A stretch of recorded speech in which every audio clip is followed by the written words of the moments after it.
Okay, hello, my people. How is everyone? It's been several months since I've been on air. Hope everyone's having a great off season. This is the show we've been kind of, hinting at in the background for a little while here. This is Welcome to Johnny the Greek's Free Real Estate Podcast. This is going to be an interview style show where we're talking to some of the best and the brightest in the IDP Twitterscape, the fantasy Twitterscape, not the engagement farmers, the good people, the people that bring you the good stuff. And I could only start this with the founder of the IDP guys, one of my, if not my best friend, Mr. Nate Cheat over here. So you can find him on Twitter at Nate Cheat. And he is the owner and founder of IDP guys. And he does God knows how many other things. What else have you been doing lately? I've seen all your graphic work. What else you been up to these days? Well, I definitely appreciate that introduction. And I mean, don't sell yourself short, Johnny. You were there from the beginning too. You are a founder. I just happened to be the one that drove the buggy for so long. Um, but yeah, I've been getting very busy since we last left off with IDP Guys, the podcast, um, helping other content creators make websites. I've launched Campus to Canton, Draft Countdown, the FF Expo. I did their website. I've got a few, in the works right now. And I recently took a gig with Fantasy Points, doing graphics for them, social media stuff. That's awesome, man. Yeah, I'm seeing your stuff everywhere. It's like you're blowing up. I've noticed that the followers are pouring in, and your name rings out in the streets, as Avon Barksdale would say. So this is going to be a little bit different approach to your typical interview show. We're going to do a lot of fantasy football stuff, but we're also going to talk about like who are the people behind the websites, behind the Twitter account, like who are they really, like what's their life like, what do they do besides football. This was always like my favorite part of when we had the show, right? Like was the interview. I'd always go out most of the time and get the people, but I always came up with the questions, and always loved it. So we figured let's just do a whole show around it. And this is a great place to start. hmm So yeah, man. So you've been up to quite a bit. That sounds awesome. What's maybe the project you're most proud of since we last saw you? Well, the immediately most proud I gotta say is creating this lovely banner for your show. I we gotta address that. Um, First off, like, so the name of your podcast, Free Real Estate. If anyone knows you, Johnny, knows that that is your favorite meme. So we had to incorporate that, and yeah, no, I'm really enjoying like just looking at this, doing this show, and that this came to fruition. Like it's a thing that's actually happening. So yeah, that's one of my crowning achievements right now. Look at the guy in the corner there, just he's crapping his brains out right now. Oh, I love this. We got our Lord and Savior Tony Johns in the middle, and the free real estate guy on the left, and Dumb and Dumber just turning inside out through his butthole on the right. Like this is beautiful. This is exactly what I was looking for. And yeah, you're right. I mean, this is something I talked about for a minute, and it's finally coming to fruition. And you know me though. If I say I'm going to do something, it's just a matter of time. It's going to happen. And like the whole cat thing. That's happening. I'm going to do that. We're going to have a cat fantasy league and cat themed articles for fantasy football, and I could give a shit what anyone thinks. Like we're just going to do it, and they read it or they don't care. Content is king. Yeah, it is. And I am looking forward to getting that cat league started so that I can make the skin for my fantasy league. And I just want to pick out ridiculous. So, like, you got me that cat butt calendar for what was Mm, that, Christmas? yeah. That's like what I envision this cat league to kind of like be, just ridiculous photos of cats. And we'd all have, a cat themed team name, and it would just all cats. And then you would just build content across that of like, Mr. Fluffy Butt traded, Deontay Johnson to Monsieur Poopy Pants. for a third and a sixth round pick, something like that. It's just kind of where I see that going, Oh, and it's here gonna be for it. beautiful, we're gonna do bios on all the owners and how they got their cats and, include lots of funny cats. It's gonna be great. It's gonna be This could absolutely be a great. public league. You could like actually include the league URL and snapshots and stuff, and I think it'll be great. I'm enjoying it. Can't wait to see that happen. Oh yeah, it's gonna be good. It's gonna be good. So, all right, anyone that's heard IDP guys before, way back in the day, well, somewhat way back in the day, is gonna be familiar with this interview format. But we've added a ton of new questions to this show. Some of them are really interesting. So we hope you enjoy it. With all that said, let's get into it. Let's learn all about Mr. Nate Cheat here. So Nate, when did you start watching football? Let's start at the top. Let's start at the beginning. Yeah, well, so some of our longtime fans from the IDP Guys show will have heard this before because would often tell the story, but really, my football watching is only because of you, Johnny. You and I worked at a grocery store out here in Connecticut, and that's where I met you. At the time, I did not watch football at all, didn't care for it, couldn't get into it, and you took me over to our mutual friend Steve's house, and we watched. We did a Sunday. We did the wings. We did the beer, and I was hooked like immediately. The whole everything about it, like the camaraderie of all of us, like sitting around just shit talking and watching the game. I don't know, everything was it was just intoxicating, and so it that was where it kind of kicked off, and that was in like 2009, like around November, I want to say. Yeah, and it's just gone from there, man. I mean, you caught the bug and you caught it good, and you haven't slowed down since. It's funny that we're thinking about these old times because so I'm out in Ohio, like opening a new office for work, and we were talking about the Browns today, and I told these like people I'm training, I was like, me and my buddy back in Connecticut chose the Browns as an opponent to go see the Lions Yep. play in Detroit because statistically we thought that was the best chance for a win, and we were right. And, Lost. yeah, and they're like, ah, fuck you, like that's so messed up. Or like, well, we wanted to see a win, so Deshaun Kaiser, yeah, that worked out. Oh yeah, no, I mean it worked out in the end. There was that chance. They went up early because we were taunting Kenny Britt Right. from our section in the stands, and he went out and scored a touchdown to go up what 7-0, and that was just about it. I think that was the game that their quarterback punctured his lung or something. Oh yeah, something messed up happened to him. Yeah, and that was a good game. Lions held them before halftime, goal line stand, Mhm. and Ebron caught a touchdown. I remember that because every Uber person we had the whole week was like, it was like, that Ebron, like, what a waste of a draft pick, and he caught a touchdown. Everyone loved that. That was a really good game. Yeah, and we had first row 50-yard line behind the Browns bench. So you couldn't ask for a better view with the experience. Like you're not seeing all the great views of the game from that vantage point, but you almost feel like you're in the game because you're just so close. And I mean, shoot, I could have spit on Miles Garrett from there. That was the crazy thing, right? Like guys like Schobert and Garrett, and this is back when Schobert was there. Some of our favorite IDPs were like 10, 15 feet away from us. Like that was crazy. That was really good stuff. Yeah, no, absolutely. That was yeah, and just think about it. That was before the Browns. No, that was the Browns 0-16 season, wasn't it? Oh, was it? It might have been. I know Yeah, they did because really, Baker really Mayfield. terrible. Yeah, that's right. He came after that, I Yeah. believe. Yeah. Yeah, that So was that they were not great that year, but yeah, that was a good game. That was a good game.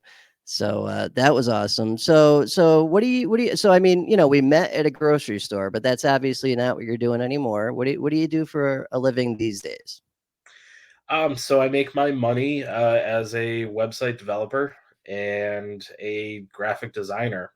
essentially. So all the things that you see me create online and launch are those are paying clients that keep me with a roof over my head and groceries in the in the fridge. So that's and I own my own business doing that. So I'm not working for anyone else, just myself, and I'm generally right here behind my desk, uh, 14-ish hours a day, 7 days a week. Yeah, All man, right. and and you turned a half-assed idea that came from a really terrible podcast we were doing to 40 people into a profitable website that, crossed 1 million hits God knows how long ago. Like, it's gotta be way over that now. I haven't checked the numbers in a minute, but, like, it is, I would say, the premier IDP site out there, like, easy. Yeah, I mean, there's better sites, better brands, but most of them only have like one IDP writer. Right. So we have 10, something like that. And if you add in our offense guys, like now you're getting close to like 30 total writers and everything. So, um, yeah, no, like we kicked that thing off back 4 years ago now, and it was never supposed to be much of anything more than just a place to put our podcast feed. We weren't going to have writers, and then we did. Like people just came out of nowhere saying, "Oh, I'll write for you." And yeah, and then slowly but surely we got to where we're at now, and all of that experience and everything is helped me really even make the break into creating websites for other um, content creators, because I've been there. I know what's going on, and what their challenges are and how to overcome them. So that's kind of what's helped make my thing profitable. Right, right. Because I mean, you've seen all these things. We've gone through them. You've gone through them. So it's like you know how to help other people when it comes to that, which is pretty wild, man. I still can't believe how far it's come some of these days. Looking at it, it's pretty wild. Yeah, no, I mean the fact that like I get to go out, do conferences with this stuff now. I've got like partners, other brand partners that like statement games. Mark has been a partner with us for 3-ish years, and he's when he first started off, he was like early development stage, and he's actually about to completely finish his product. And now, I'm involved with that. We're looking at going out on the road and, going to conferences and stuff to help sell his product, but also like it integrates me. And the fact that like I'm creating a full-time role in the sports industry without doing the normal stuff, like being a journalist for ESPN, like that's one avenue to become, full-time fantasy or full-time sports. I found this weird path that's allowed me to just work from home, kind of go and see sports games, go to conferences. It's very very awesome. Yeah, no, definitely, man. It's really good stuff, and it's proof that stick to your guns and just keep getting better, and the success will follow. Absolutely. Mhm. So that is good stuff. So I mean, we talked about this briefly earlier, but obviously you're a Lions fan. So you came from Detroit or from Michigan. So I'm assuming that's how you became a Lions fan. But talk to us about that. How did that become your favorite team? Yeah, so you probably remember this story. I'm from downriver Detroit, 30 miles south. Um, but I've moved around a lot. And so I never really, what before I was a football fan, like the Lions were a laughing stock. They're still a laughing stock for the most part. I mean, Dan Campbell brings kind of a different comedy to this where it's like, hey, maybe there's something to this, but he's gonna bite your kneecaps. So when you got me connected into watching football, obviously I had to pick a team, and at the time I was not interested in choosing the Lions. I think they had recently gone 0-16 by that point. Matthew Stafford, I think he was Could have still been in his rookie year. If it was 2009, I think that was his rookie season. And I was really kind of rooting for the Jets at that point just because we're in New England and I gained that like New England hate from you and Steve, and our boss was a Patriots fan.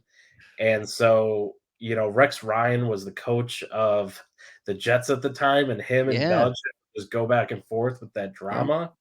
And I enjoyed that. So it was like I kind of chose the Jets there for a few months until I don't know, watched a couple Lions games where they looked like they were stringing it together, and I kind of made a mental note like, hey, if they win 3 games, I'll switch and I'll go to my hometown team, and they did, and that's all it took. It took a couple years to really kind of take hold and understand the team and all of that kind of stuff, but once I did, like, I went on to I wrote about the Lions for a while for Right. uh, a sports blog, and was doing a lot of Detroit Lions related content. So I got to really know that team inside and out. And I mean, I still keep, you know, we're in sports media. Like the Lions are one of 32 teams that we have to know an intimate amount about. And if we're in IDP, like I'd say what we know at least off the top of our heads, 6 to 8 guys, um, the top guys on every single team in the league. You probably go up to 22 per team. So, Yeah, and you know what? You did the important thing when it comes to like picking a team is like once you settled, you stuck, right? Like things it's not like you picked the Lions and they rattled off a bunch of titles. It's been dog shit. It's been pure mhm. dog shit, but you stuck around.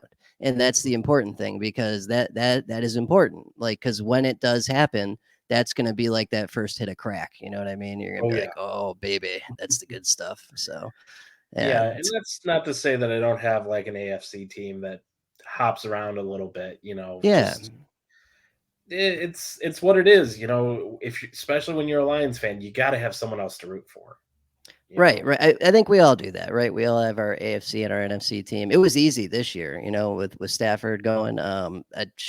Did we even know anyone rooting against Stafford, I like don't know. I mean, that would personally? be well, personally, no. I would say, there was about a half of Detroit Lions Twitter that was rooting against him, the, masochist side. Oh, So right, right, right. Yep, yep. that was about it. No, and that was awesome. Getting to see him finally get a win, and you bet it placing that bet back in November on the Rams to win the Super Bowl and having that come through. That paid for my trip to Florida that I just went on. So yeah, no, it's there's ups and downs with the Lions themselves, mostly downs, but hey, it's what it Yeah. is. Yeah, you know what? And that kind of takes us to our next topic here. Like, so outlook for them. I mean, you brought up a good point. Dan Campbell does have a different feel about them because there were a few games last year that they should have just been dead, like immediately, just roll over and die. And they kept fighting, and they had several pretty big upsets that they had no business winning, and they did anyway. And I mean, sure, Goff maybe isn't the answer, but St. Brown is incredible. DeAndre Swift is awesome. There's some guys there. So what's the outlook? What do you think? You know, and I told you this last year when they fired everyone and Stafford left. I said the Lions have 2 years to come out of this, and I really think that even last year was far better than I would have imagined. Granted, they went over for almost half the season, but if you go back and you really look at the scores and those games, they could have easily went into the middle part of the season with only a couple losses. I think there were 4 games that they lost. There was the Justin Tucker uh, record-breaking field goal, Right, with you the know, Ravens. that Yep, yep, bounced in. yep. Um, you know, Thanksgiving also was extremely close. Right. All of these really close games where the Lions just need if they would have been averaging 20 points, I think it was per game, they would have won all of these games and gone into the bye with a winning record. And and then if you extrapolate that to the rest of the season, they could have gotten a wild card out of that. Now, do they deserve that wild card? Would they have been a wild card caliber team? No, they were an aberration. They were like, I don't even, the talent wasn't there. They were piecing it together, and I really have to say that's got to be Dan Campbell. His like coaching and what he's doing is he's pulling the tiniest, all of their talent out and creating, it's all like I recently watched Moneyball. It feels almost like that. Not that he's doing anything analytically, but just that these are a bunch of ragtags that really shouldn't be there. But when they come together, they're able to put out a product that can win games. So my hope is for this year, I think they take a step forward. Those games that they would lose that were close, I think they're going to win, and they might add on one or two, decisive wins. And so I could say possibly a 500 record this year, Yeah, yes. maybe Some winning. I could see that somewhere around that. Yeah, absolutely. And having Swift hurt for a good chunk of last year didn't help. And there's just all kinds of shenanigans. I think they'll definitely be better too. Yeah, for sure. Akuda too. Akuda went out first game last year, and that's top first round pick, great corner. So yeah, Yeah, yeah, I really want to see what this draft comes and brings because I think that'll say a lot about their mentality. Do they draft a quarterback? Where do they draft the quarterback? Um, as far as what Jared Goff is going to be going forward. yep. Definitely, man. I mean, every team has their questions, but I think at least you guys got the coach right, and there's some pieces there, and that's more than a lot of teams have. So, Mhm. could be worse. Yep. All right, we're gonna switch gears here a little bit. So we'll start with this. Any family or pets? So obviously we know you just got married. I know you just got married, so we could talk about that, and then tell us about your cat. Yeah. So we had a pandemic wedding. My wife Charlotte and I. This was back in 2020, October 31st, and the unfortunate part about it was you were my best man, and because of COVID, you couldn't travel. So we had our wedding out in Michigan, near both of our family. We're both from Michigan, so we were able to take advantage of. Her family has some property, and she's got a bunch of aunts, so that kind of took care of venue and food, and that's kind of like the biggest expenses of a wedding. So we kind of did it like, I mean, we spent a good amount of money, but it was like on a budget, and it looked more extravagant than it cost, which was nice. So yeah, we've been married. We're going up on our second anniversary this October, which we'll be going to Vegas for, Ooh, uh, to the When We Were Young festival. We're both big into early 2000s punk rock bands, so they're all gathering for this event at the end of October. nice, nice. And then what's the deal with the cat? So you guys finally got the cat. How'd that come about? Yeah, so we're not into making children at this point. So instead, we got a cat last year. She just turned one on. We set her birthday as Valentine's Day because it was, um, you know, we don't know the exact date, and it was the week of February 14th. So just for we our wedding anniversary is Halloween. Why is our cat not, Valentine's Day? So yeah, so she's just over a year old. She's all black. Um, and she goes between being a Hellcat to being the cuddliest little fluff ball that jumps up on my lap. So Yeah, that sounds about right. Yeah, yeah. we treat her like a child, and she knows it. That's she gets a wet food treat every night around dinner, and if we forget to open one of those like little gravies up for her, she starts yelling at us. So he's spoiled. I love that. I love that. Yeah, we're big cat people here at IDP guys. So how about, do you have a favorite short or funny story from college, high school, or your youth? Very random question. Yeah, that is favorite funny story, college, high school, youth. I could probably, man, that's I mean, something weird that happened when I was young. I had a friend from down the street.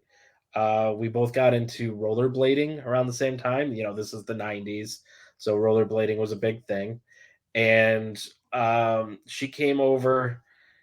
It was I was staying at my grandmother's house, and so she came over down the street, and we were on her porch, and she was teaching me how to rollerblade, and we kept going back and forth, and I kept falling and all this stuff. And I just remember that at one point I started to get it, and we had been doing this for so long that she was then now falling every time on her face.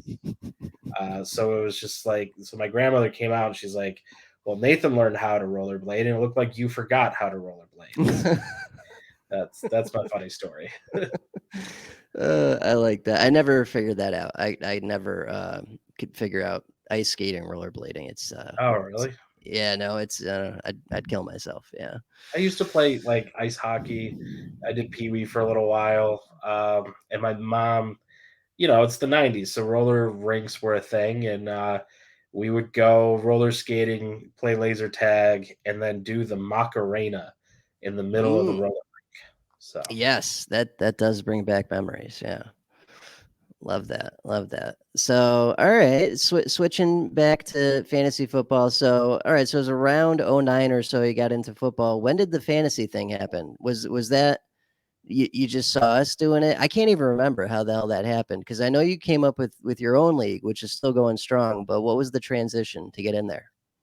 So when you introduced me to football, you also explained fantasy football. I think it was the Keen League that you guys were doing at the time, and I was seeing you guys, with your computers in front of you and the TV, and I was like, oh, you're explaining how it's the stats that um, score the games, and then you just pick players, and it like that helped my interest in fantasy football because I'm intensely competitive.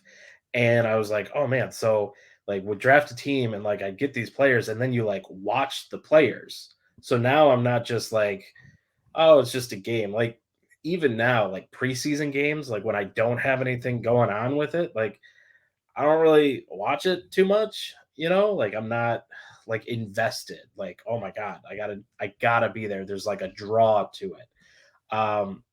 And so yeah, that first year I was trying to figure out a way to get into your league, and you're like, well, it's guys have been doing it for a long time. It's a college league and all that stuff. And I was like, all right, fine. Well, I'll make my own league, which I did, the next summer. And that was the start of Death to the Infidels League, Right. which Right. we brought on all of our friends, and we kept tweaking the scoring and stuff year over year. And the great thing about that was it was IDP from the start. Mm. So as Baines would say, you merely adopted the IDP. I was born in it. That's true. That's true. You started on full shenanigans immediately, which Yeah. is the way to do it. Yeah, and that's funny. Death to the infidels. Yeah, your league has existed for half of the war on terror. So that's It, pretty. it's it's survived longer than Bin Laden. Yeah, this is true. This is true. Really solid league. Really solid league. So, Yeah. yeah, okay. That was a good intro. What about so way back when you were, first getting into it? Who were some of your favorite early guys? So we talked about this a little bit beforehand. There was Keekly, Mhm. um, Paul P, thick Paul neck P. P. Yeah. Yes. Jag he was a Jaguars, Yep. middle linebacker. Um, yeah, he was a great one. Troy Polamalu, all that Oh, hair, yes. Yes. and Palomalu back then would have games like Derwin has now, and people forget that. Like Palomalu would have a one of everything game where mhm, it's like, yeah, a sack, a pick, a forced fumble, a touchdown, tackles for loss, assist, pass defense, like one of everything for like 30 something points. Like that was a Troy Palomalu game. Yeah, he was so good. yeah, yeah, absolutely. And I'm trying to think. So the Lions had a couple good ones. Stephen Tulloch, he wasn't one of the greats, I would say, but he put together a couple good seasons and then just had the worst thing possible happen. While celebrating a sack on Aaron Rodgers, came down and tore his ACL, Mm. and he retired after that.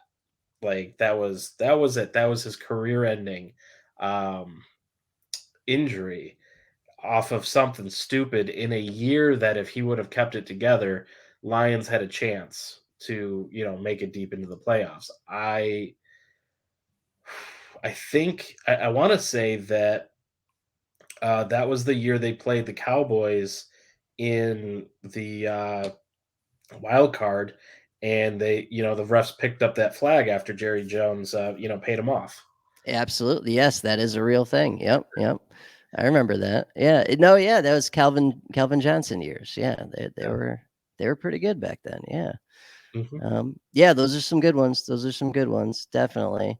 What about so what are some other hobbies you're into besides fantasy football? So I mean, we had that false start attempt at the podcast where we talked about some of this stuff, but a lot of people may not know. I mean, if you're an old IDP guys listener, because we just didn't give a shit. Like we would Mhm. just leave the stupid thing recording and argue about Game of Thrones with Sean, who just we could never agree on anything with Sean ever, so it would just be, arguing over the littlest things, and it would just be 30 minutes of arguments tacked on to the end of the episode every week. Yeah, yeah, no, and those were great. Like stuck around to the after credits, like that was pretty amazing content. And we tried to transition that into a movie review show with my wife. And you know me, like I don't do anything simple. And we tried this whole set. Like we had a set in my office with multiple cameras and all of the stuff going on, and we've recorded a few episodes. It just it wasn't there. Like we didn't really have the chemistry. We were trying too hard. We didn't have the recipe down, and I think the trailer is still up on the YouTube, Oh, I'm our sure. YouTube channel, and there's every so often I get people asking, "Hey, are you guys gonna start that podcast up?" And I mean, we could, Yeah. but So the problem is we do have the chemistry, just not in a studio with six cameras around us. It's when we see the movie and we're driving back from the movie. yeah, That was the idea, is because we have a tradition where every new Marvel movie, Star Wars movie, like Top Gun, when that comes out, anything that's like good, we'll go opening night or as close to opening night as possible. Same three, you, me, and your wife every single time, and then on the way back, we just dissect the shit out of the movie. And we figured if we could get that in podcast form, it would be great. But it's tough to replicate that. yeah, because we would come out with, I don't know, some great lines, great jokes about whatever, great insight and musings of like, well, where is this going and what's going on here, and we'd all kind of chime in. It was And we would do that going to the movie as well, like talking about like what could possibly happen. And so we wanted to kind of turn that into a show, and it just just didn't go anywhere. The pandemic hit as well. You started this job that you're on and went from, a kind of stay at home what car valet to literal Superman on the streets, like saving people from drugs, like diving in front of the needles and stuff. Uh, and so you got your career stuff situated, and so you got normally busy, and just never really took. Maybe one day, but yeah, outside of going to see movies and stuff, I would say that the biggest hobby that I'm doing right now is I got into sports football card collecting, Mm. which has been expensive, but also pretty interesting. And kind of hunting for different cards, trying to collect different players, and doing like flipping onto eBay and that kind of thing. So It's very hot right now. It's certainly made a comeback. And then Sean, who we used to podcast with, did something similar, but he would mail the cards. Remember, he told us that he'd mail the cards and try and get autographs, which is wild. If if you could ever parlay that into that. But what have you gotten? What are your best pulls so far? so I recently got a rookie uh, memorabilia card. I think it's Eskridge. Is it Dwayne Eskridge from Oh, yep, Seattle? yep, yep, Yeah.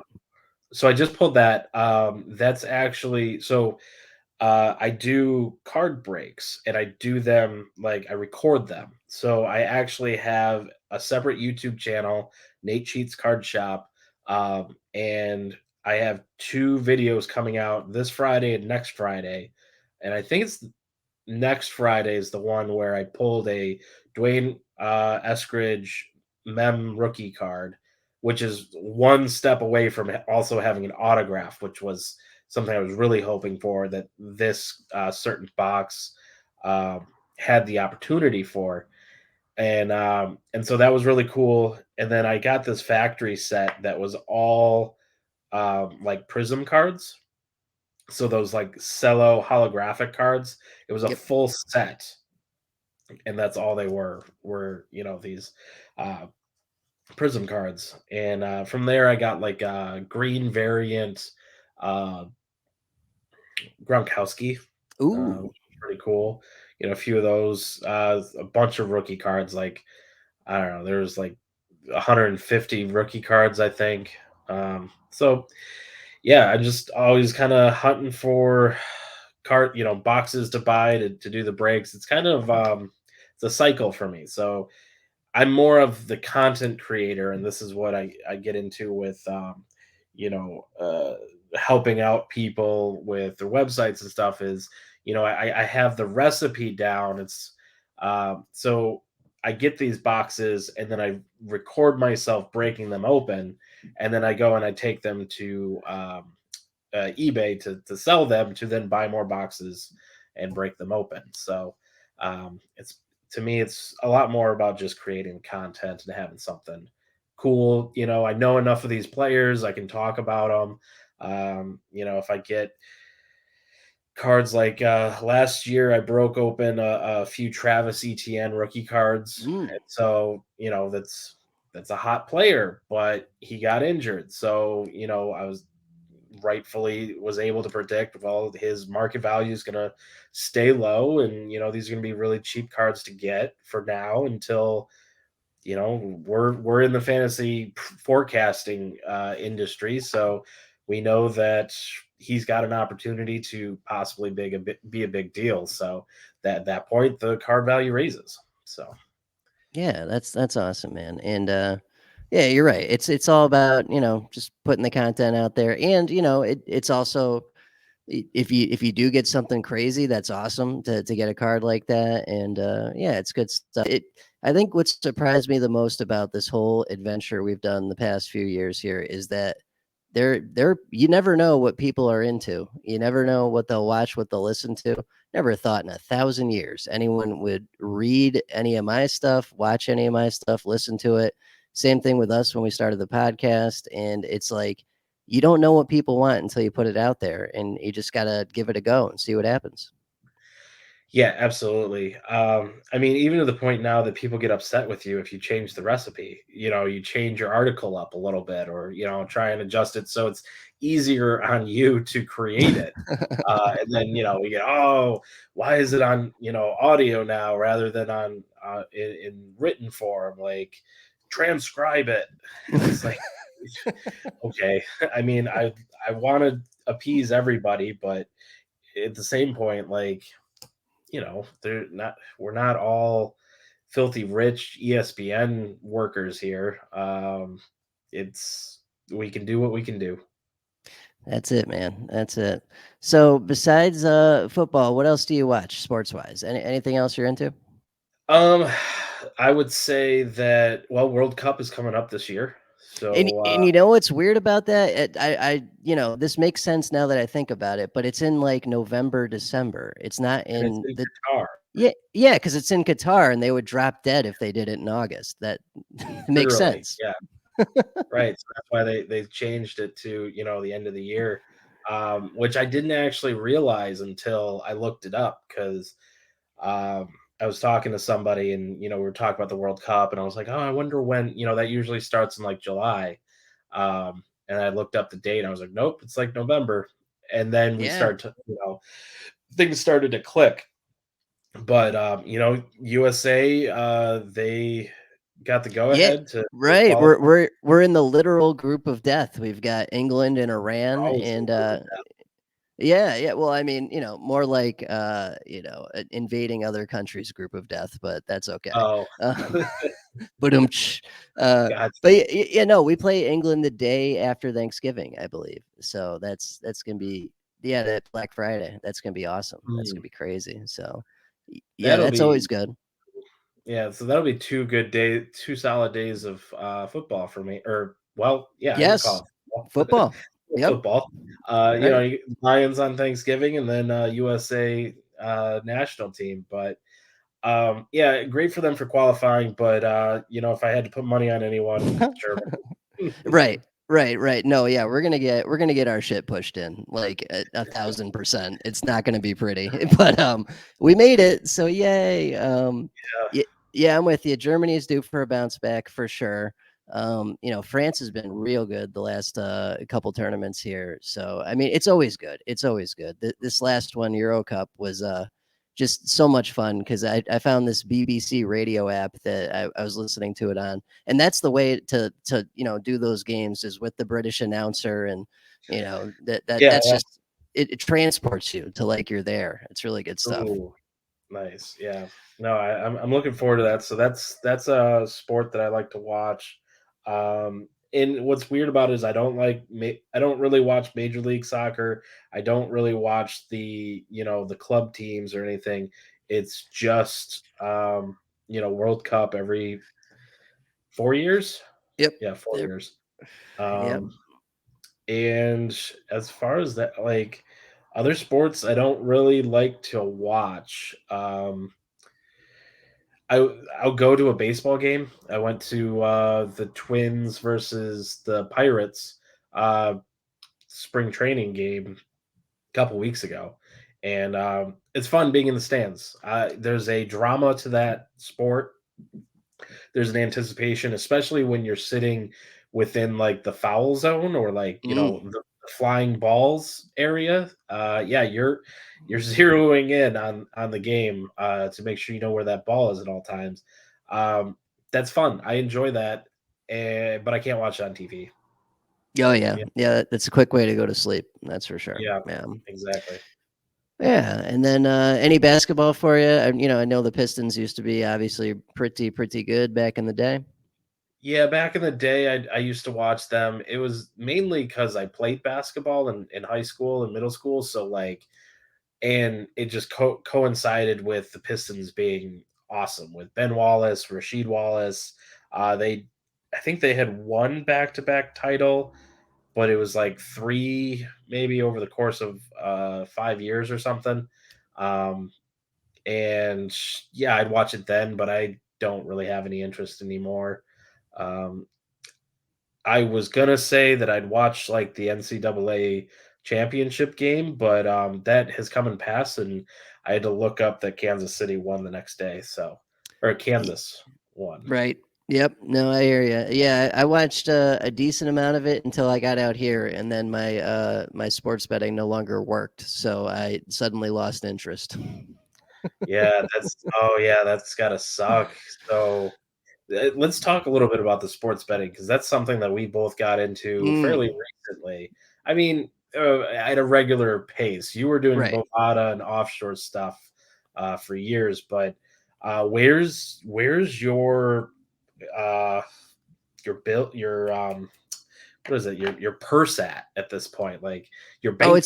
it's good. I'm still up. I'm up probably 200-300 total since we started, which is saying something because football season I was betting a decent amount each week. I Mhm. mean, Oh, you I saw. know. So Yeah, yeah. I Um, remember being like, "What are you doing? Putting, like, 50 bucks on a single, like, maybe a low parlay or a sink straight bet," and it not being something, like, with high odds to come in, and, yeah, that was because I was doing that too. I was still betting, like, 50 bucks a week, but it was over the course of, like, just a bunch of bets, and I would kind of, like, have some hedged bets to make sure I at least got back to my 50 bucks there, which was fun. You know, it really kind of added that element of I could almost give up fantasy. I that's what I was thinking. So I don't even really play DFS anymore. Like this will Yeah. replace DFS completely. It's just it's got so much there's so much more at stake. It's easier, there's less competition. It's just you against Vegas instead of, 99,000 other people and if you're off by one player, you're screwed even if you get, 9 out of 10 right. Mm, And I think with we both landed on FanDuel being our like site of choice. They make it so easy and their promos actually work, unlike fucking DraftKings, piece of shit ass site. Um, yeah. they make it worth your while. They have the same promos every week. You know when to expect them. They've never like really hosed me when it came to customer service stuff. Like I screwed something up a couple months ago. I thought I had qualified for this promo and I didn't. And I sent them a message and they're like, oh no, well, it was for these games, not this game, but we got you. Here you go, get it anyway. And so they've been great, and it's just without the offshore shenanigans of like Bitcoin and all that crap, like it just makes it easy, like, and it's it adds to the drama of the game. So I think if you can keep it in your pants, it's great. But there are definitely people that are gonna lose their fucking house, like for Oh, sure. absolutely. Yeah. I mean, I gotta say, I was able to do pretty well this season. I would say I'm even. Um, and that was from that last win with the Rams win. I think that brought me up to zero because I was betting and pretty much just like lost it all at one point. But then I had this last bet. It was like the saving grace, and it came through, which was great. And then actually about 3 weeks ago, so I enjoy the sports betting aspect, but FanDuel also brought in the casino, the online casino Yes, yes. and playing blackjack on my phone and everything, and that was how I lost all my winnings. Oh It yeah, was yeah. not the sports betting, it was the casino, and I was able to get up to 500 and then down to nothing. But they sent me free $10 bet, not a match, like I have to deposit anything. It was $10 of casino money for me to do whatever I wanted to do with, and I turned that into $100 and cashed out. Nice. That So, that's what I love about especially FanDuel, because DK says they do that stuff, but their promos don't work. They're dog shit. They don't work. I mean, maybe other people out there have gotten them to work, but I'm not an idiot. I haven't gotten them to work all that often. FanDuel's do, and they'll do stuff like that. They'll be like, here's a bet on us, and it's like credit, but it turns into real cash if you hit it, and then you can just take it out. Yeah. So yeah, I mean, I've been impressed with their product. Definitely enjoyed it. And you're right that that instant access to a real casino can be tricky. So I very much like blackjack, and starting to learn that I also really like craps, which can be even trickier. oh, I bet I wouldn't even know where to start with that. But Oh, you have to come up to Pete and Ben's with me one of these times. They have a casino where it's an electronic craps game. mm, Now, it's electronic for betting, but you actually do throw the dice. And really that's the only thing that you need to be mechanical, like to for it to be real. And it's a essentially like a screen. So it's a normal craps looking table. There's different stations. Each one has a screen, and then the table itself is a screen, and you can go in and you can place your bets and everything. And then after a roll comes through, it shows what wins. So you can slowly over time pick up like, okay, I understand like what is happening. And Pete gave me a quick like starting beginners, like here's how to like place some beginner bets, and then I went from there. And the big thing with craps is being able to have a someone roll like a lot of times. And I got on to the dice, and I had two times where I got up to 30 dice rolls, which is like a really big deal. uh, nice, and nice. like just like the table wins, everyone's super happy. And the only thing is you don't want to hit a 7 because clears the bets. Mm, yeah, And then that sounds cool though, man. Yeah, that camaraderie of the whole table, getting into it, like, it's like a party. It literally is. It gets, and if you got someone who's hot rolling and everyone's hitting like really high valued bets, like people are buying each other beers. Everyone's high fiving. It can be a really good time. So one of these days we'll go do that. yeah, it sounds good. And you don't got to convince me. So, all right, changing topics real quick. So we've talked about our tradition, hitting the movies, going to the movies. If you had to rank, I don't know, three all-time favorite movies, what would they be? Oh man, so I would probably say number one has to be Top Gun.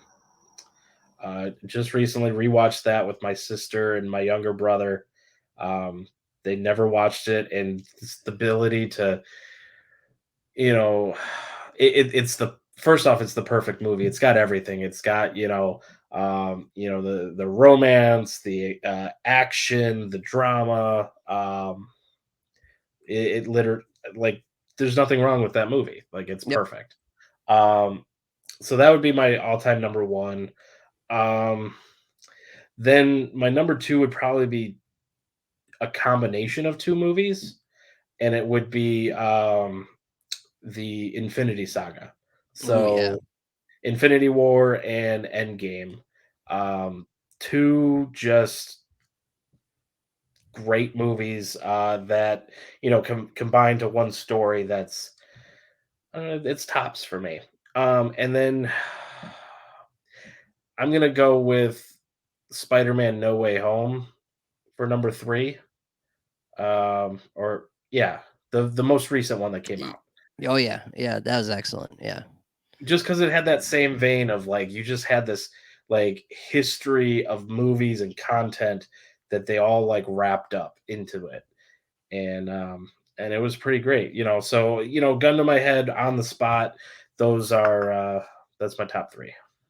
I love that. That's a great list. Yeah, Marvel does that well. They wrap things up well.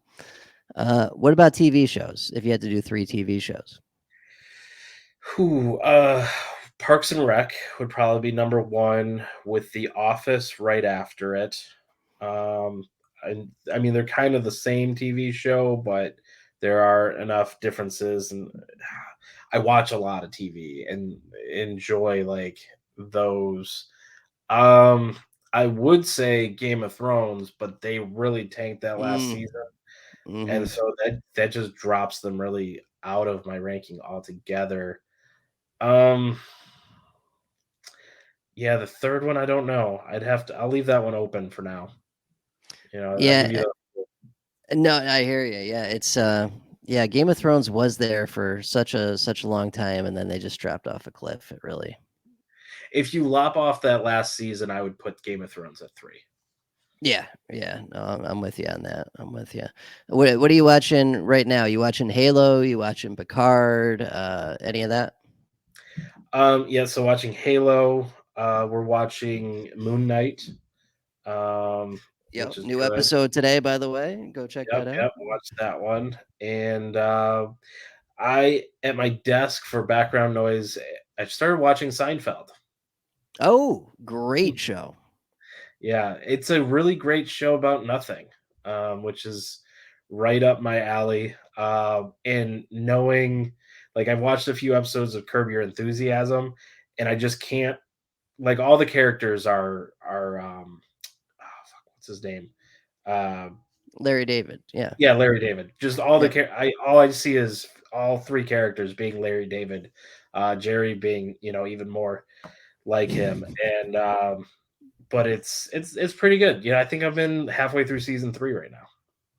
Yeah, that's you gotta yeah, Seinfeld's great. You gotta have seen Seinfeld. Beautiful. Great lists there. Great lists. All right, we're flip flopping. We're flip flopping here. What about so if you had to name like two or three? All right. So what's Mount Rushmore? Four. So four people to put on your Mount Rushmore of IDP greats all time. All-time greats, from and this is really gonna be within my viewing time, so Yeah. we're gonna Yep. say 2000 starting 2009 because, that there's a lot of, really great guys, going through the history and through the times,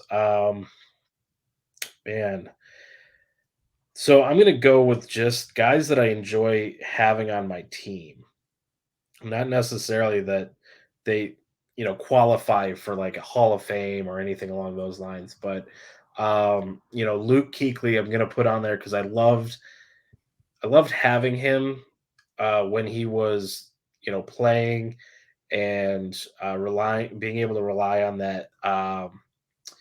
Just he was when he wasn't dealing with a head injury or a concussion, he was a monster on the field.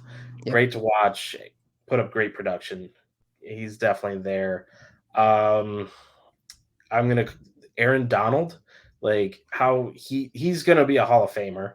Oh yeah. Um, still playing. He was gonna retire, I think, but like decided to come back, which feels young. You know, feels really young. But I mean, how can you not put a guy up on the Mount Rushmore of IDP that literally trains with knives? Right, right, and he basically won the Super Bowl by sealing the NFC title game and sealing the Super Bowl, Hmm. with defensive plays to win that game, both of those games.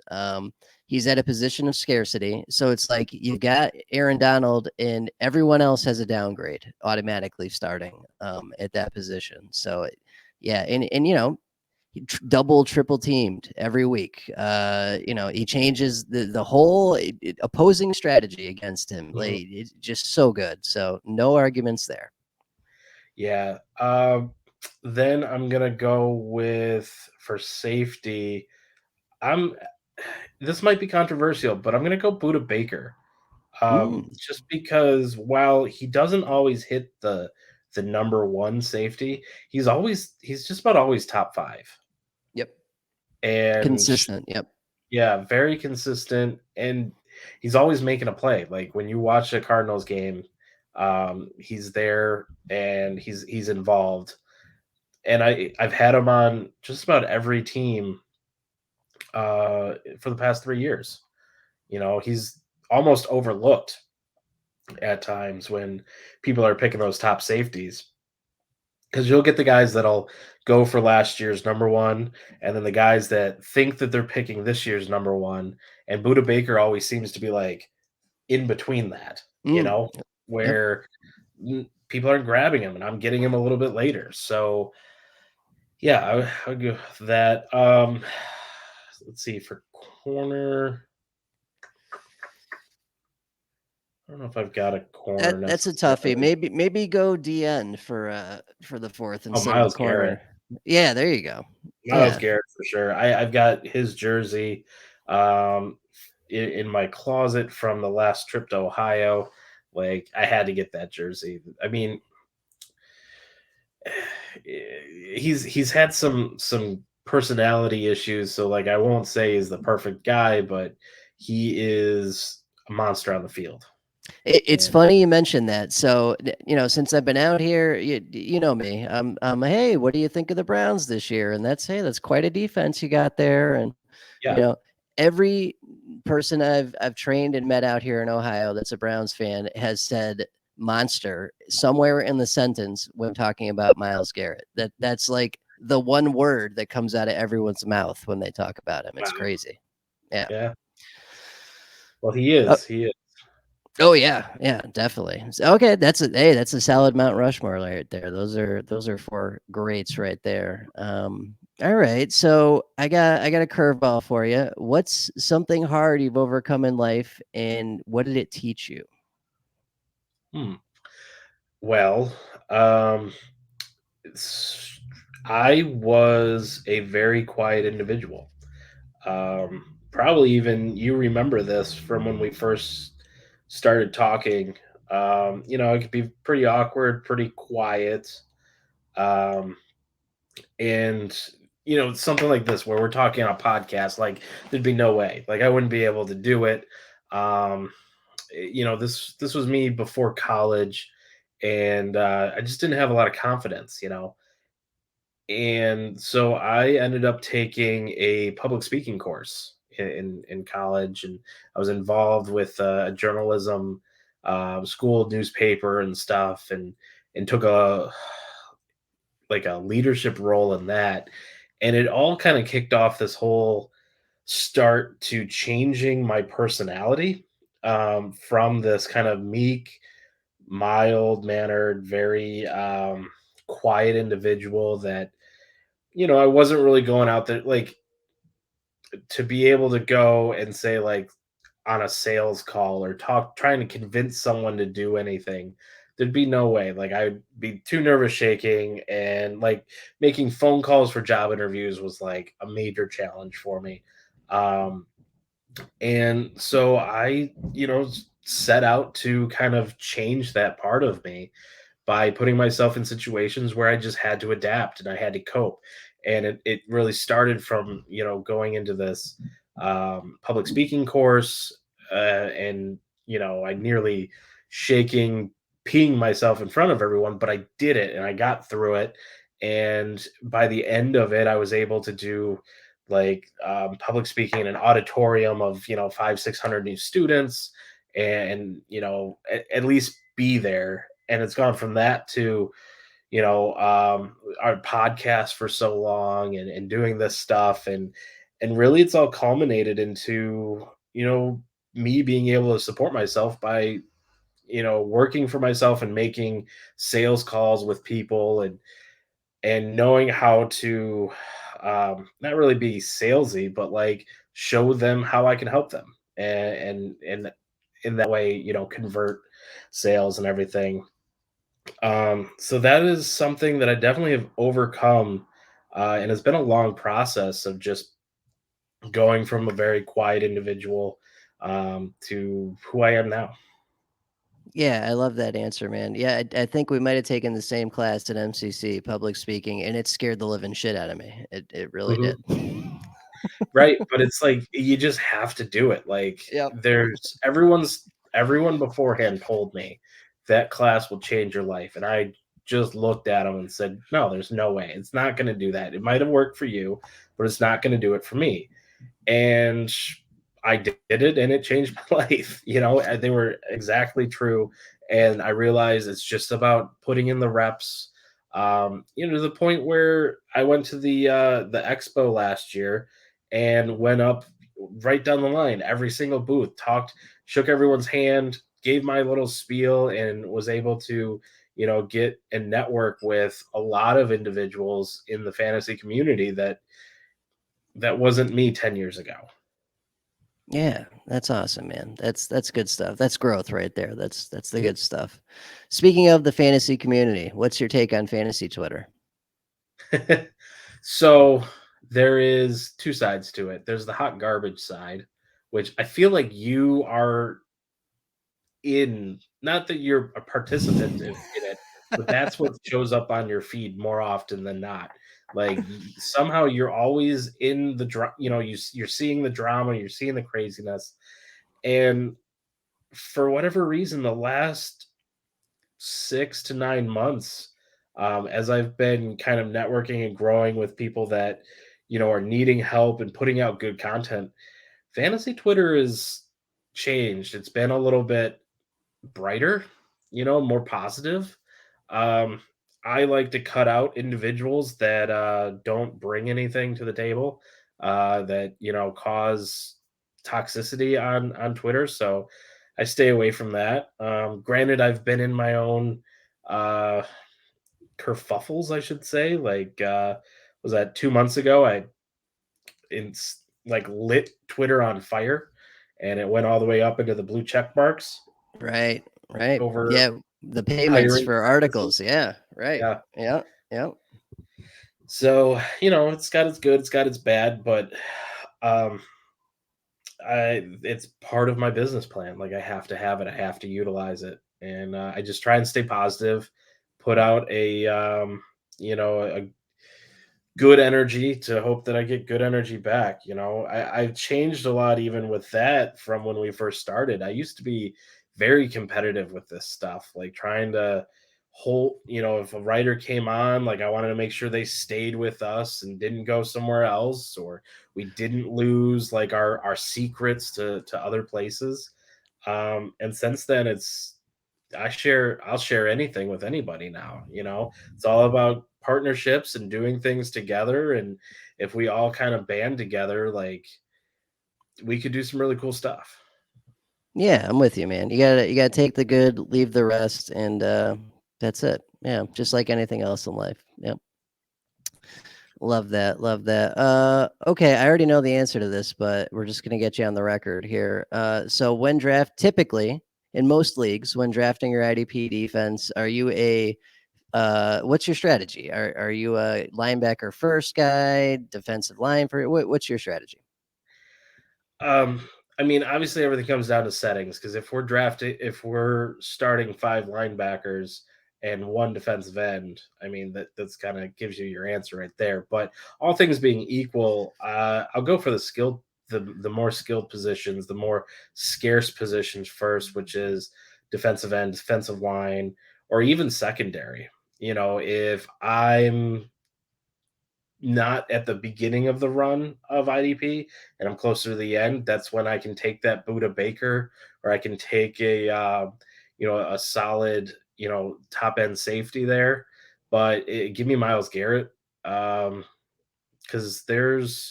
you can get the middle top tier linebackers, even later in the draft, and they work just as good. They have 2 feet. They make tackles. That's it, man. Tay Crowders grow on trees. Miles Garrett's don't. So yeah. Hey, I actually just drafted Tay Crowder in what was that? The Oh, Gridiron gridiron. Radios. Yes. Yeah, we're right Yeah. in the middle of that. Yeah. That's maybe not a bad idea, especially these last couple of years, the injury rate, the COVID shenanigans, like you need to just do that. Just have depth out there because guys go down all the time now. It's like the worst it's ever been. So yeah. Yeah, and that league is also a keeper league, so everything was kind of taken. A lot of the good players were already taken, so it wasn't like a normal startup redraft. So that was what was interesting about it, and I kind of waited on IDPs in that one. So I got what I could get, but my other positions are pretty stacked. Yeah, and I think our like in general, the longer you're in like the IDP universe, your outlook changes on that. Like we know so much about it and we look at it so much that it's just like I don't need the best defense, especially when I'm drafting. I don't need that because I'll find that shit during the season because I have to, write these articles and all this crap. Like I know who the good waiver guys are going to be. If I can use that draft capital on offense and have like the best offense, like that works fine for me. Hmm. Yep.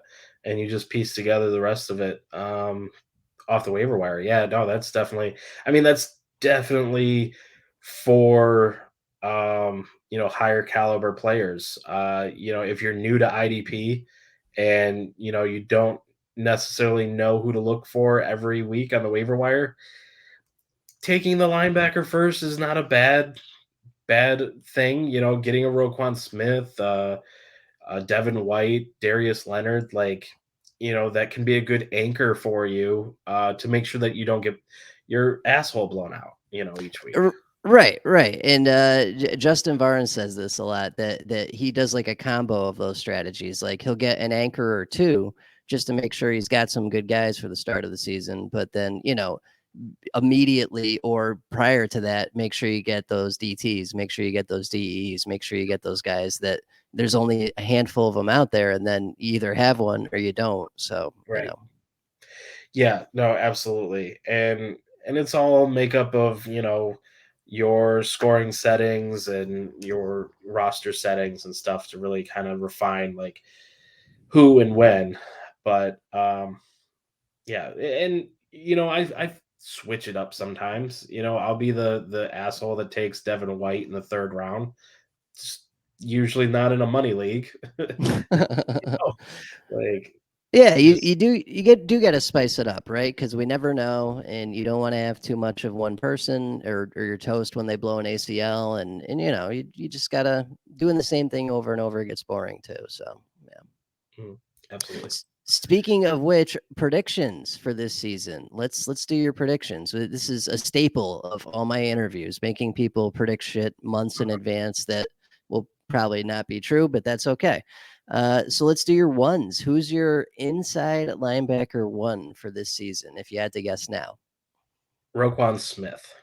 love that. That is exactly who I would say. Because I mean, if he plays, he's incredible, right? Like the only time he's not great is when he's not playing for injury or whatever. Right. Yeah, that's a great prediction. What about like pass rush linebacker, outside linebacker? I feel like I'm going to be cliche with this answer, but I don't think you can really say anyone but TJ Watt. Yeah, no, absolutely. Yep, that is the answer. What about defensive end? I got to go with the monster, Miles Garrett.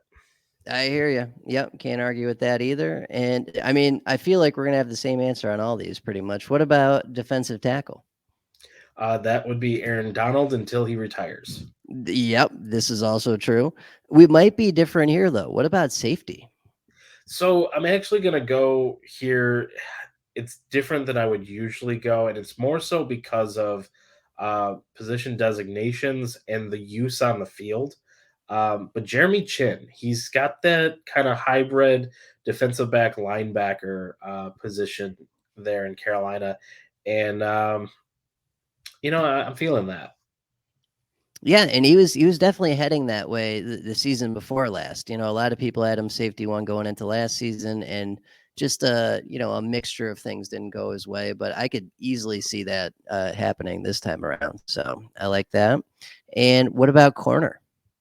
So I spent a lot of last season saying that this guy was not going to finish where he ended up finishing. I can't remember what he ended 16 total picks or something by the end of the It year. But it was I was thinking about this today. I think it was like I know he got to 12, and I think it was yeah, more than that. It was a lot. It was a yeah. lot. Yeah. It, and it was like one per game. Yeah. Trayvon Diggs, like he's pretty good. I mean, so he's good with the big play. He's kind of a liability in coverage. Um, Yeah. if the wide receiver catches the ball, then they're typically usually like 10 yards in front of him. I hear you. He does get a lot of shit for that, but I think the role of defense is to get the ball back to your offense, and the fact he did that by himself like 12 or 13 times last year is pretty great. So I'm Oh with yeah, you on and that. if you count the touchdowns, I mean that's a really quick way to get your ball back to the offense. You're right. He's scoring for him too, and I don't know. This is weird. A lot of people think I'm nuts with this, but I was talking to Macri about this. It's like Dallas being indoors and prone to shootouts. I feel like makes him a good, Mhm. streaming a good corner candidate, just because he's in a situation where he's in the action a whole Yeah, lot. absolutely. Beautiful. Those are salad. I like that. I like that. Okay, this one's out of left field. If you won the lotto tomorrow, what would you do the rest of your life? I don't know that anything would drastically change. Um, I obviously would, purchase some property, probably get into, you know, some rental properties and stuff, and I make the money work for me a little bit. But on a day-to-day basis, I would probably still be here doing the exact same thing I am. Maybe a little bit more in the coaching sphere of helping people become better at what they do, but I would still be making websites. Like I can't see myself not doing this. I just enjoy it too much. It's fun. Yeah, that's awesome, man. Well, that shows you're in the right spot, right? Like it's not work if you enjoy it, so that's perfect. Yeah. Love If that. this was work and I was pulling 14 hours for the amount of pay that I make, it would not last very long. I'd be miserable. Yeah, yeah. No, I hear you. I hear you.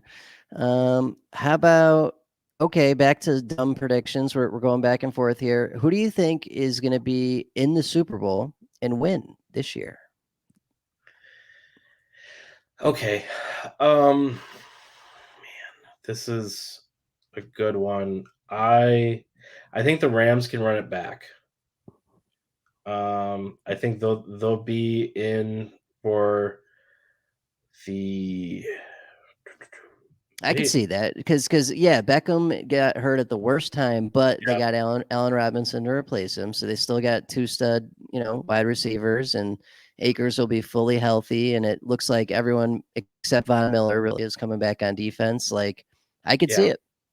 yeah, yeah. I could see them coming back, and then I'm trying to think from the other side. That's the tough Uh, one. yeah. I don't think So it's KC anymore. Not without Tyreek. no, not No. KC. Buffalo. Yeah. Yeah, that's if you I like force me into a Buffalo. corner in Buffalo, yep. Yeah. Even though Tom Brady's coming back, I don't think that I think the Rams put it together enough that Tom Brady and Tampa Bay can't overcome that, and especially now that uh the coach I'm Oh trying to yeah, remember. yeah. What's up? Arians is gone, and Yeah, it's the Todd Arians. Bowles. Yeah, Yeah. right. So and I think Brady and Tampa Bay will do some great things this year. They'll be a top team. I think they'll contest for it, but I think the Rams will pull through. And I definitely don't see the 49ers getting as far as they did. Yep. That was actually surprising to me, almost a Cinderella like story there because Garoppolo is terrible. Yeah, he's beautiful, but he's Yeah, maybe not the terribly. greatest quarterback. Yeah. So, yeah, that's what I think. Rams, Buffalo, and actually, that's a coin toss on who wins. Yeah, that'd be a hell of a game. We'd probably get a little more of a shootout than we did this last year. Yeah. Mhm. Love it. I hope so. I hope you're right. That would be great. All right. This is one I've been asking all my people at work because it forces them to think about some interesting stuff. If you could time travel to see one historical event in history, what would it be and why? Hmm, that's a good one. Time travel, one historical event. And every time I give my answer, people look at me like I'm out of my goddamn mind. I Yeah. say, "Oh, I'd go watch the assassination of Archduke Franz Ferdinand," and they're like, "What?" Well, that's funny because I was thinking the JFK assassination. Yeah. I Just mean, that whole time period and everything going on, like, the '60s period. That yeah. would be incredible to see the '60s. Yeah. Mhm. Yeah, I think that would be my answer. Just the '60s, seeing all of that stuff, kinda unfold. Now, what would be even better would be time traveling, being able to interact, and knowing what I know now. Yeah. Yeah.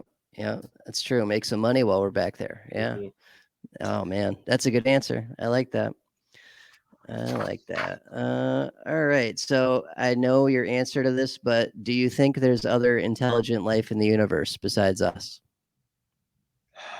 I I don't remember what the theory is, but there's one that's out there that pretty much confirms that there has to be, just because mathematically, like the amount of planets, the amount of stars, the rate estimation of habitable planets based off of that, like Drake it's gotta equation. be, is it the Drake equation? Yep. Yeah, yeah. There's gotta be. I think that we might be the most advanced. That's kind of where I'm falling. I think at some point we might be the alien that creates the first contact. It's yeah, certainly possible. I just hope we find out one way or the other. That'd be cool. Mhm. All right. Favorite football memory and then favorite non-football memory.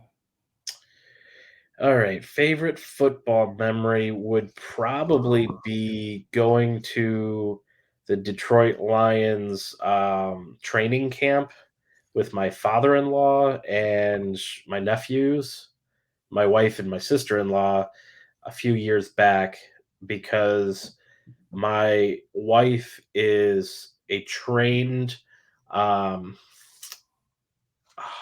she goes to concerts and always manages to get up front. Like she's trained at like that whole like people moving and like squeezing between people to get up front in large crowds because I was able to she like grabbed my hand and we went to the front. Like I was standing inches away from Matthew Stafford. um Matt Patricia showed up at one point.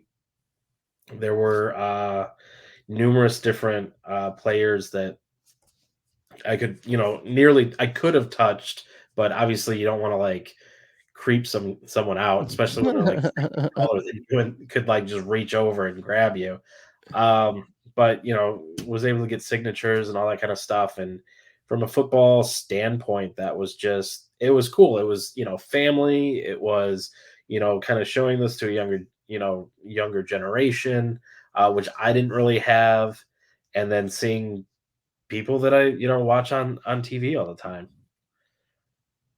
Yeah, that's awesome, man. Yeah, can't beat that, right? Seeing them in the flesh, and yeah, Yep. that's the good stuff there. What about non-football memory? Huh, non-football memory. I mean, I gotta say, marrying my wife. That's right up there. Well, One of you, my you great. get in you get in trouble if you don't say that one. But Exactly. But I mean, it's pretty true. That was a really great day. Great memory. And gun to my head. You have to come up on the spot with one. That's kind of there's my answer. Final answer. okay, final answer. We're taking it. Okay, favorite fantasy platform and why? My fantasy league. Yes. And I know that a lot of people out there will probably scoff and say, "Oh, it's so outdated and it's so terrible and sleeper's the way to go and all of this stuff." And I just I keep coming back to it. Now, don't get me wrong, I like Yahoo, um, but Yahoo is what it always has been and always will be. It will never change. It's a good redraft platform, but to get into the types of leagues that we're in, it's really got to be my fantasy league because of the customization, the ability to do more functionally than other league sites like Sleeper. And then I'm a graphic designer. The fact that I can change the look from top to bottom of that league and make it look like something absolutely spectacular. If you follow like Mark in Michigan or some of those guys, they put out all of these really great looking um, designs for my fantasy league, and these league pages look incredible. So that's why I like my fantasy league. It's not perfect. I'll never claim it to be perfect, but it's enough for me. Yeah, well, I mean, none of them are perfect, right? So Right. it's ultimately a personal preference thing, but I'm with you. It allows you to do the most. And yeah, I mean, some of these leagues that if you get the right graphics person, like really look incredible. Like that Game of Thrones league, we're in for a minute, and then I'm in this heroes versus villains league where one side's DC, one side's Marvel, and it's just like it's beautiful. It looks really good. Yeah, Mhm. that's good stuff. We'll have the cat league. Oh yeah. Yeah. Yeah, that's gonna be awesome. Are you what are you working on this off season? Any projects or so I know you just did the Cabins to Canton site. What else you got going on before the season kicks off? So I've got obviously work projects. I've talked a little bit about that, but really my big project that's coming on that's been kind of so like you releasing this podcast is something that you were wanting to do when we ended the IDP guys show. Well, I had something that I'd been noodling on and am now in development with, which I'm creating a content design coach website, and it'll essentially be guys like that are coming into the industry, new writers, uh, do it yourself website owners, that kind of clientele, people that are trying to make it in the industry. I just want to share my resource, my knowledge, and so I'm going to be creating like courses on different topics. So like how to launch a website, how to transition a website into a membership site, how to create basic graphics to up your article look and feel. How to do StreamYard skins and market through YouTube, and just how to grow your own brand is essentially what it's going to turn into. And I'm launching that between like late spring, early summer, and I'll have that coming out, and it'll be a way people can sign up for. I think it'll start off like to get into the Discord. It'll be like a $10 a month kind of a thing, and then you have access to me to bounce ideas, get advice, and then the courses will have a price to them, and they'll be exhaustive so that you can go through and get a step by step. Everything you need to launch a website or create an intro for your YouTube channel. And it won't just be like very surface level. It'll be like how to use After Effects and utilize a template so that you can create something that looks really cool and understand what you're doing. So that's my big project that I've been teasing. I have some graphics for it, but the website is coming along. Nice, nice. That's awesome, man. I mean, people definitely need that. Everyone, wants to do their own thing, but that's the hurdle, right? Is figuring out how to do it and make it Mhm. work. And yeah. And Good. the goal on that is to take someone like you or me that isn't on a path to get hired to ESPN, really quickly, and give you the skills to at least get noticed by them. If that's what your goal is. If your goal is to, work in the industry full time, well, I'm going to give you the skills to be able to piece that together.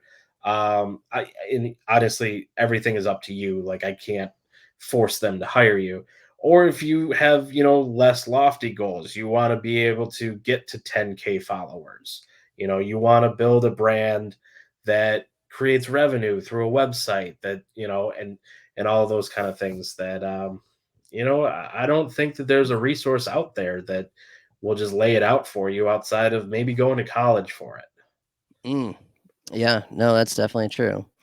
So is that something that you want to plug, or that's not yet ready to go? Is there anything that you want to plug this year or talk about?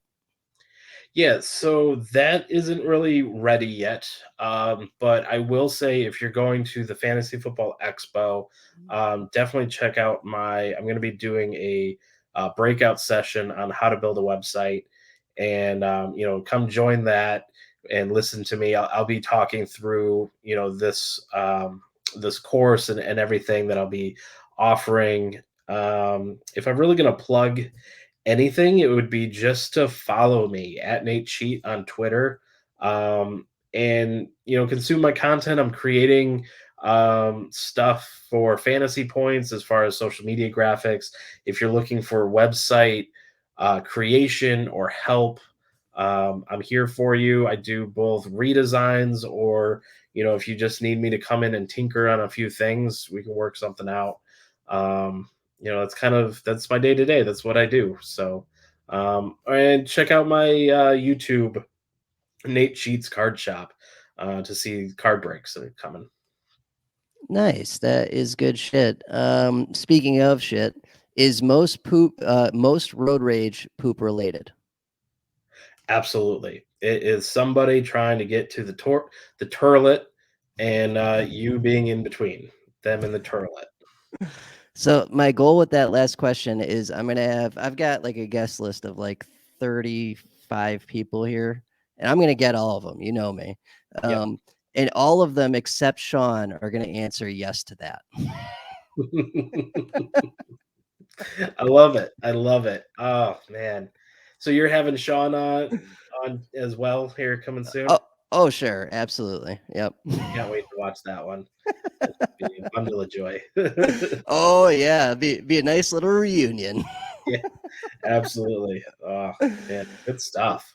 Yes, Well, I sir. appreciate you bringing me on here and being the first guest. That was pretty awesome. Yeah, man, thanks for doing it. It made sense that you would be the first since, this is where it all started and we're coming full circle.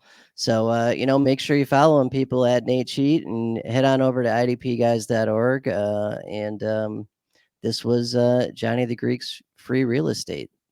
Thanks for coming. All righty.